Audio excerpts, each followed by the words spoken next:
people, my name is Nicole and today I have a book haul for you, specifically my March book haul. So I have a lot of books to talk about this month, so I'm just gonna jump right in. The first book is Milk and Honey by Rupi Kaur. This is a poetry collection and I already read it and marked all my favorites.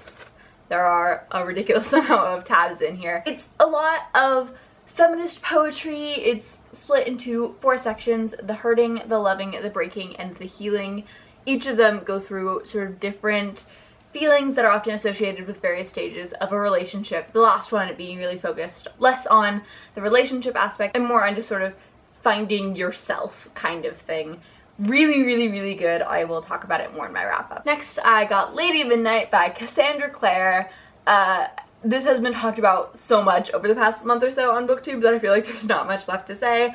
This is Cassandra Clare's new series about Emma Carstairs, who is a shadow hunter who lives in Los Angeles, and she and her parabatai, Julian, are living with his family at the Los Angeles Institute and trying to solve a series of murders that's been going on around LA. So I already read this one as well. I'll talk about it more in my wrap-up. Then I got So You Want to Be a Jedi by Adam Gidwitz. This is the second book in the new series of Disney, like, middle grade YA retellings of the original Star Wars trilogy. This one's a retelling of The Empire Strikes Back. And it's told this really interesting second person style. So, like, you are Luke Skywalker and you're being taught how to be a Jedi. I don't know. It's really interesting, really unique.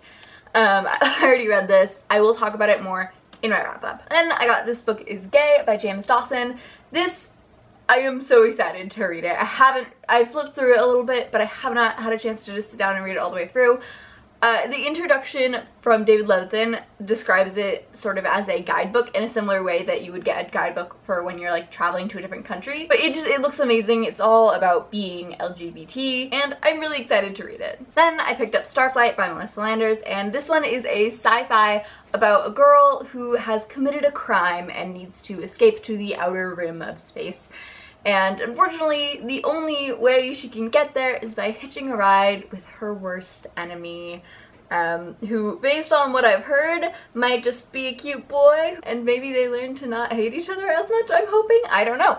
A lot of people have been talking about this. A lot of people seem to really be enjoying it, so I'm excited to pick it up. Then I got Lumberjanes Volume 3, A Terrible Plan, and Lumberjanes is a comic about these 5 girls who go to this summer camp and things happen, weird things, kind of magical things, and they're totally chill with all that weird magical things. They're like solving mysteries and going on adventures, and everyone else around them is kind of freaking out, but that's fine. It's really funny, really cute. I already read this volume and I will talk about it more in my wrap-up. Then I got Miss Marvel Volume 3, Crushed. And this one continues to look at some of the aftermath of what happened at the end of Volume 2, as well as having 2 other sort of miscellaneous short stories that I felt like didn't really fit in with the rest, but one of them she faces off with Loki, and in another one she deals with S.H.I.E.L.D. Again, already read it. I'll talk about it in my wrap-up. Then I got a couple more poetry collections, the first one being I Wrote This For You and Only You, and there is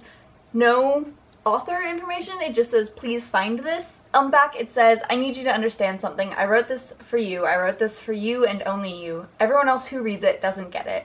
They may think they get it, but they don't. This is the sign you've been waiting for. You were meant to read these words. It just looks really cool. It's little poems that have, a lot of them have pictures associated with them.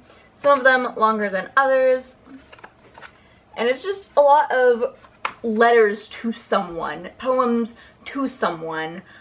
It looks really interesting and I'm really excited to read it. Then I got Lullabies by Lang Liev. This is another poetry collection, and this one I don't know a ton about, but a friend of mine had a couple of Lang Liev's poems on her phone and I was looking at them and they looked really beautiful.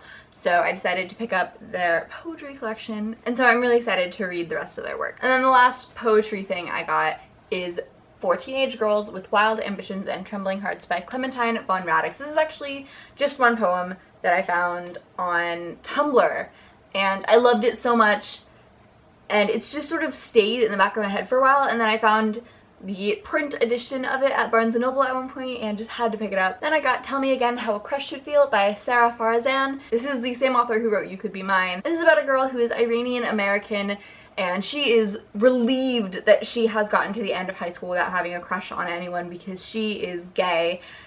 And then one day a cute girl appears and she maybe starts to fall for her. And I'm excited to read more of Sarah Farazan's work because I absolutely loved You Could Be Mine, and I'm really interested as to where she goes with this one. Then I got Shadow Queen by CJ Redwine. This is a retelling of Snow White.